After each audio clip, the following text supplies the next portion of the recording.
ये physical world हमें हमेशा से रियल लगता आ रहा है, जहाँ हमें चीज़ें अलग अलग दिखती है। पर ये सभी चीज़ें हमें तब तक सिंपल लगती है जब तक हम क्वांटम लेवल पे ना जाएं, क्योंकि जब हम ऐसा करते हैं तो इस फिजिकल वर्ल्ड की रियलिटी हमारे सामने आने लगती है।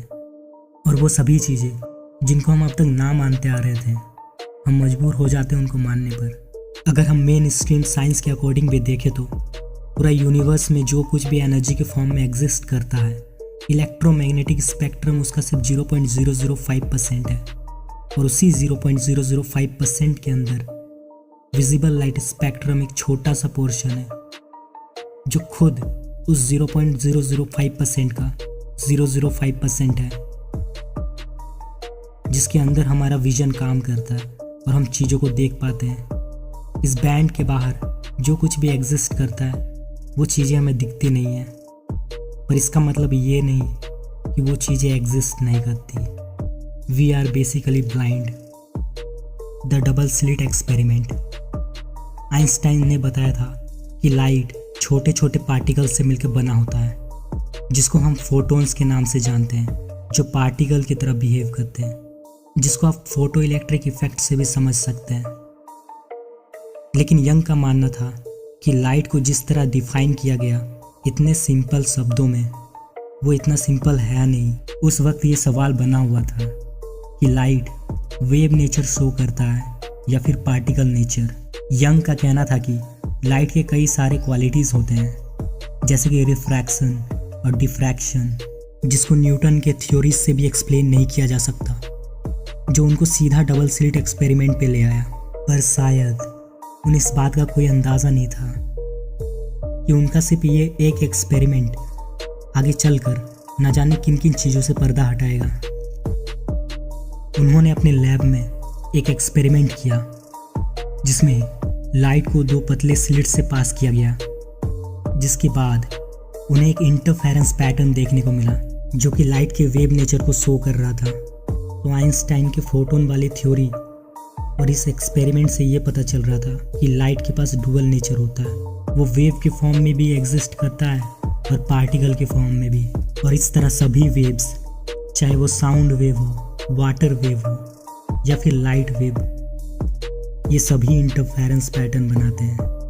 जैसा कि अब तक हमें पता चल गया था कि लाइट के पास डुअल नेचर होता है, लेकिन उसके एक छोटे पोर्शन यानी कि एक फोटोन, जब उनके साथ ये सेम एक्सपेरिमेंट दोहराया गया जिसमें फोटोन्स को उसी डबल स्लिट से बारी बारी से शूट किया गया, तो इन्होंने भी सेम इंटरफेरेंस पैटर्न को बनाया।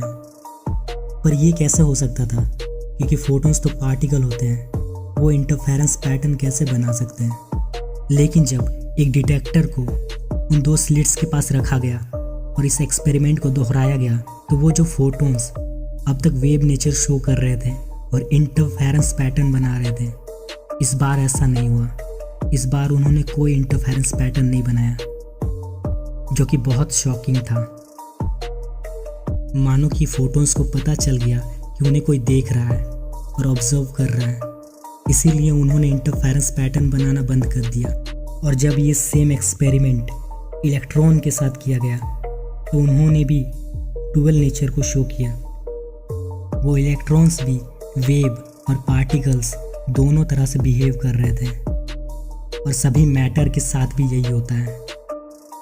वो भी डुअल नेचर को शो करते हैं। वो पार्टिकल के फॉर्म में भी एग्जिस्ट करते हैं और वेव के फॉर्म में भी। जब कोई ऑब्जर्वर होता है तो मैटर पार्टिकल नेचर शो करता है, और जब कोई ऑब्जर्वर नहीं होता तो मैटर वेव नेचर को शो करता है। यानी कि ये फिजिकल वर्ल्ड भी तभी एग्जिस्टेंस में आती है जब हम सब एज एन ऑब्जर्वर यहाँ हैं, वरना ये वेव के फॉर्म में एग्जिस्ट करता है। और जैसा कि हमें पता है, हर एक चीज़ एटम से मिलके बना हुआ होता है, पर ये एटम खुद 99.99% खाली है, या फिर कहें तो वॉइड है। तो इससे बना हुआ चीज़ भला सॉलिड कैसे हो सकता है। वास्तव में सब वेव के फॉर्म में एग्जिस्ट करता है, जिसका कोई शेप नहीं है, कोई आकार नहीं है। जो हमारे अंदर से वो सभी द्वैतवादी विचारों को मिटा देता है, जिसकी वजह से हम सभी चीज़ों को अलग अलग रूप में देख रहे हैं और खुद को बाकियों से अलग समझ रहे हैं, क्योंकि असल में हम सब एक हैं। भले ही हम एक दूसरे से अलग दिखते हैं और महसूस करते हैं, पर हम सब एक हैं। और क्योंकि हम सब एक हैं तो बाहर जो चीज़ें हमें अलग अलग रूप में, अलग अलग फॉर्म में दिखाई दे रही है, वो रियल हो ही नहीं सकता, जिसके बारे में पहले के ऋषि मुनियों को बहुत अच्छे से पता था। ब्रह्म सत्यम जगत मिथ्या।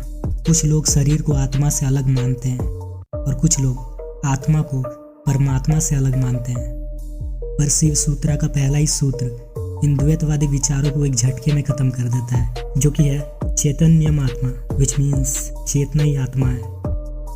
उसी चेतना से सब कुछ मिलके बना हुआ है। आत्मा, ये शरीर, ये फोन, ये दीवार, हर एक चीज जिसको लोग अलग अलग नामों से जानते हैं। कुछ लोग सुपर कॉन्शियसनेस कहते हैं, कुछ लोग उसे कॉस्मिक कॉन्शियसनेस कहते हैं, कुछ लोग सिंपली क्रिएटर कहते हैं, और कुछ लोग परम शिव या फिर क्या तो सुप्रीम शिवा कहते हैं। इसका कोई आकार नहीं है, क्योंकि आकार लिमिटेशन को बताता है, पर वो तो अनंत है और हर जगह मौजूद है।